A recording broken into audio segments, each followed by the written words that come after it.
《論語》溫習，《論語》第一章第二句記載住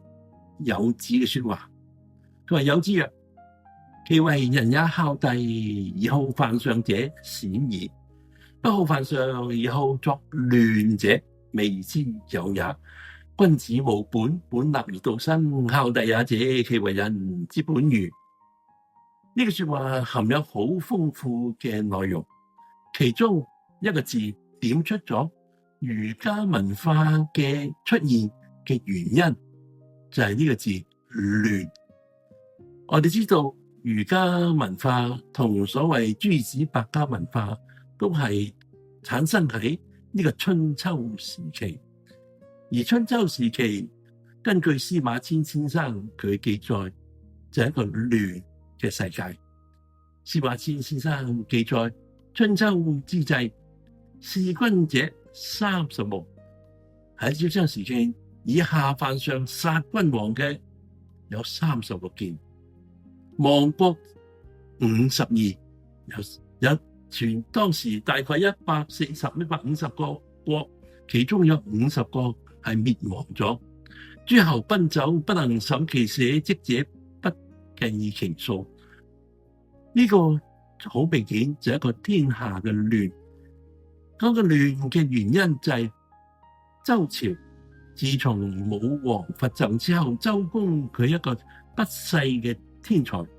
佢制禮作樂，佢製造咗一套制度出嚟。呢套制度就係俾到啲成個天下能夠有一個大家能夠遵守嘅一些規矩，所謂禮樂文化，所謂當時嚟講嘅傳承嘅呢個文化。呢個文化一直用咗300幾年，相安無事。但係去到春秋時期，呢次開始所謂禮崩樂壞，於是乎就個天下亂就開咗亂啦，亂咗出嚟。而因為咁樣，而當時嚟講有好多嘅智者，好多有心人士都提出好多不同嘅解決方案，所以就有所謂諸子百家。其中最被顯赫嘅喺司馬遷先生嘅史記裏邊，佢嘅爸爸司馬談佢提出6家，就所謂道家、儒家、墨家、法家、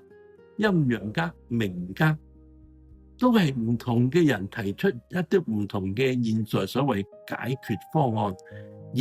儒家文化孔子提出嚟嘅解決方案就話你回復翻去禮樂文化，至於道，據於德，依於仁，游於藝。從禮樂文化、禮樂射御書數，係培養呢個人同培養人能夠去到回復翻去道德嘅呢個本位，於是乎天下就唔會亂啦。